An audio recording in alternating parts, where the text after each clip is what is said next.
The slap cracked through the hallway like a whip against silence. Autumn. James didn't cry. She didn't flinch. She simply stood there, still as stone, her cheek red, her eyes calm as Trent Walker. Roosevelt High's most feared bully sneered at her. His hand hung mid-air from the strike he had just delivered, confident that this small, quiet black girl wouldn't dare respond. To Trent, it was just another show of dominance meant to humiliate, to remind everyone watching that he ruled these halls. And Autumn. She was just another shadow. Always walking alone, notebook clutched tightly to her chest, hair tucked under her hoodie, eyes downcast. Teachers described her as polite and reserved.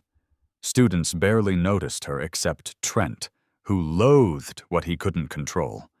For weeks he'd pushed her cruel nicknames, subtle trips, loud whispers in crowded halls.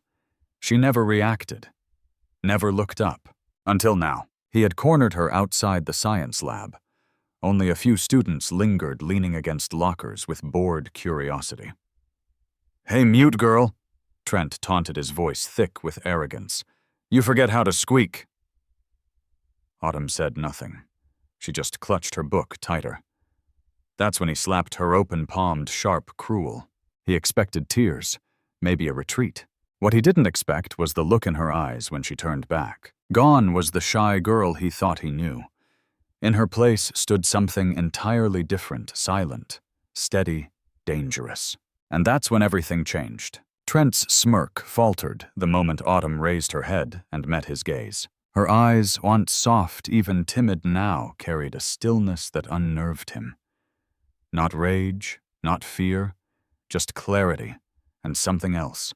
Something he couldn't name but instinctively feared. "What you gonna cry now?"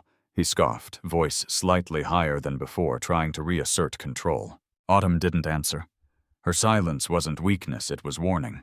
When he lunged forward, arm cocked back for another slap, it happened so fast that no one had time to react. Autumn moved with precision, grabbing his wrist mid-air and stepping inside his space. Her hand locked around his elbow with practiced control. With a sharp, fluid motion, she twisted. A loud, sickening pop echoed through the hallway. Trent screamed high-pitched, panicked as he collapsed to the floor, clutching his arm. The smirk was gone. So was the swagger. His friends moments ago full of laughter froze in place, pale and wide-eyed. A door slammed open nearby. Mr. Hastings, a science teacher, rushed out at the sound of the scream. "What happened?" he demanded. Autumn stepped back calmly, her voice level. "He tried to hit me again. I defended myself." The hallway buzzed with murmurs as students pulled out phones. Some had caught the whole thing. No one moved to defend Trent. They didn't need to. The footage, the witnesses, it all told the same story. Mr. Hastings looked from Autumn to Trent, then to the cluster of recording students. His jaw tightened. He had seen Trent get away with too much for too long. But this time was different. Because the quiet girl, the one no one ever noticed, had just shattered the unspoken rules. She didn't lash out in anger. She didn't act recklessly. She acted with restraint and with skill. And no one, not even Trent, would ever see her the same way again. As Trent writhed on the floor, his cries echoing off the lockers, Autumn stood tall, not triumphant, not vengeful, just unshaken. What no one at Roosevelt High had ever guessed, not even in passing, was that Autumn James had been training in Brazilian jiu-jitsu since she was 8 years old. Her father, a decorated military combat instructor, had taught her not just how to fight, but when. Never strike first, he always told her. But if someone puts their hands on you, end it quick, end it clean, and walk away. And that's exactly what she had done. For years she kept that part of her life private. She didn't need to prove anything to anyone. She wasn't trying to be a hero, and she certainly wasn't looking for a fight. But when the moment came, when someone tried to cross the line, she didn't hesitate.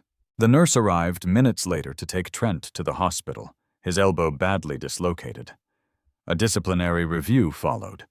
Trent's friends tried to twist the story, paint Autumn as the aggressor, but their words couldn't compete with the dozens of videos students had already shared. The truth spread like wildfire. The administration saw it, the parents saw it, the district saw it, And most importantly, the students saw it. Autumn wasn't suspended. She wasn't reprimanded. In fact, for the first time, she was truly seen. Not as some quiet, bookish girl in oversized hoodies, but as someone who stood her ground when no one else dared. Whispers about her turned into respect, even admiration. She didn't smile. She didn't boast. She simply returned to her routine books in hand, head high. But now the halls felt different. The silence no longer belonged to fear. It belonged to power, hers. In the days that followed, the atmosphere at Roosevelt High began to shift. Subtly, at first, then unmistakably. Students who had once suffered in silence started speaking up. One by one, quiet voices gained strength, inspired by Autumn's calm defiance. Her act of self-defense hadn't just stopped. Trenton had broken the illusion that bullies like him were untouchable. The school counselor reported a surge in students coming forward to share stories of harassment. Teachers paid closer attention to dynamics in the hallways. Even administrators began reviewing disciplinary policies with fresh urgency. It wasn't fear that changed things. It was visibility. Autumn had forced everyone to see what they had long chosen to ignore, and yet she never sought the spotlight. She turned down interviews, shrugged off praise, and refused to let herself be turned into some schoolyard legend. Autumn stayed the same, quiet, respectful, and focused. But now when she walked down the hallway, heads didn't turn in judgment. They turned in respect. Trent, meanwhile, returned to school weeks later, his dominant arm still wrapped in a sling, but his ego bruised far worse. The smirk was gone. So was his entourage. No more taunts, no more games. Whatever reign he once held at Roosevelt had ended the moment Autumn stood her ground. But this story isn't about revenge. It never was. Autumn didn't want to hurt him. She just refused to be hurt anymore. That distinction made all the difference. Because her real strength wasn't in dislocating an elbow, it was in reclaiming her voice, her space, and her right to live without fear. And in doing so, she gave permission for others to do the same. Autumn never changed her stride. Even as whispers turned to nods, and nods turned to quiet admiration, she kept walking the halls the same way she always had. Shoulders, steady eyes, forward, books clutched to her chest. But the school had changed around her. Roosevelt High, once a place where silence meant survival, was now learning to listen. Her quiet courage had done more than silence a bully. It cracked open a wall of indifference. Students who had been targets now found the strength to speak. Some stood taller, others simply walked freer.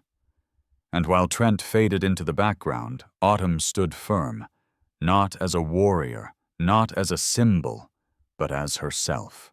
There were no banners, no assemblies, just a new kind of stillness in the hallways, one not born from fear, but from respect. True strength doesn't always roar. Sometimes it's the calm voice that says, enough. Autumn. James didn't fight to be seen, she stood to be respected.